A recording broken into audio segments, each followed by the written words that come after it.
All right, let's jump right into this explainer. We're looking at something absolutely wild today. Imagine data analysts trying to build a highly sophisticated meteorological-style forecasting model, but they aren't tracking rain or wind. No, they're tracking random numbers. Specifically, we're diving into how they're mapping the behavioral structures of the Philippine 3D lotto, known as SWERTRES, using an incredibly dense dataset to build what they call the V6.3 system.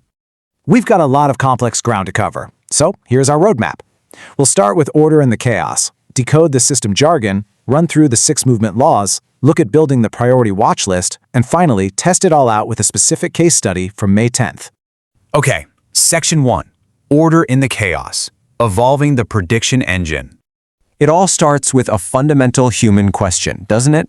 Can we actually predict the unpredictable? Most of us look at daily lotto draws and see pure chance. But the architects behind this matrix? No way. They see hidden behavioral structures, dormant cycles, and statistical anomalies that are just begging to be mathematically modeled. And it's fascinating to track how the analysts evolved their models over time. They started back in the past with V6.0, which was just simple rule-based detection. Then came V6.1 with probabilistic reasoning, evolving into the present B6.2 model, featuring heavy data analysis across 7 distinct tiers. But today, we're looking at the absolute frontier. The V6.3 development system is staggeringly complex, introducing advanced concepts to measure pressure, like saturation suppression scores, and metrics to know exactly when a cycle is dead, like the burst exhaustion index. Moving right along to Section 2, decoding the system jargon, the language of the lotto. To really understand how this matrix operates, we have to speak its language. The biggest term you need to know is CDX, which stands for extreme dormancy.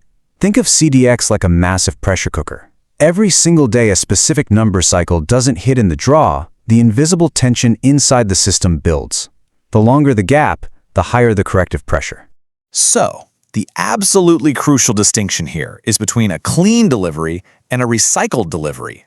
A clean delivery is when a completely new number base is drawn that successfully relieves the built-up system pressure, basically letting a ton of steam out of the cooker.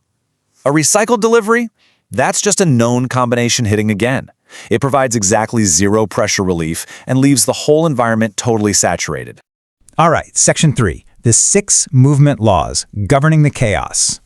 There are 6 of these laws acting as the gravitational forces of the entire matrix. They dictate exactly how environmental saturation either suppresses or releases data clusters. You've got the pressure accumulation law, the burst cluster law, missing base resolution, clean versus recycled delivery, the transition regime law, and of course, the environmental saturation law. But Law 1 is particularly fascinating. It states that each draw day without a cycle hit adds 1 unit of corrective pressure. It literally mathematically quantifies the tension of gap days as a physical systemic force. It treats random probability like a loaded spring just waiting to snap. Which brings us to Section 4, building the priority watch list, hunting the anomalies. With those laws firmly established, the analysts use them to generate a highly tiered forecasting strategy. They are actively hunting the system's biggest anomalies. Consider the intense pressure building for the specific date of May 11th. Cycle 22 has a pressure score of 98 out of 100. Cycle 21 is at 96, and Cycle 17 is at 92. These are system-level maximums. Let's zoom in on that most severe anomaly for a second, 48. The notorious Cycle 22 triple crisis has reached a massive 48-day gap without a single hit. To put that into perspective, the specific triple combination of 999 within this cycle hasn't appeared since July of the previous year. That is over 10 months of dormancy. Mathematically speaking, the correction urgency is absolute. Okay, Section 5, May 10th, a case study, testing the V6.3 model. To truly understand how this acts like a weather forecast, let's bring the theory to life. We're going to analyze a real-world day of data testing, May 10th, 2026. Now, May 10th delivered what they call a textbook high delivery environment. Bam, bam, bam. At 2 p.m., cycle 7 hit. 5 p.m. was cycle 12, and 9 p.m. was cycle 15. 3 distinct cycles across 3 slots, giving a perfect efficiency increment of +3, a massive release of steam. It was a completely clean day with 0 recycled hits. But here is the incredible twist. Remember those maximum off-the-charts pressure scores for cycle 22, 21, and 17? Well, they remained completely silent on May 10th. Because the other hits lowered the overall environmental saturation, the suppression barrier was removed, forcefully pushing the theoretical explosion of those dormant cycles right into the very next day, May 11th. Now, this data test actually exposed some major flaws in the V6.2 matrix.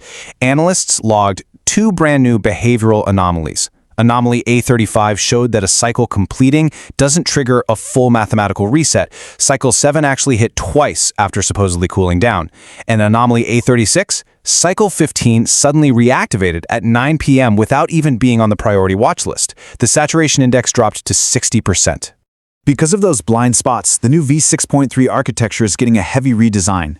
The old V6.2 model completely missed that cycle 15 hit because it ignored high-frequency cycles if they didn't have urgent missing bases.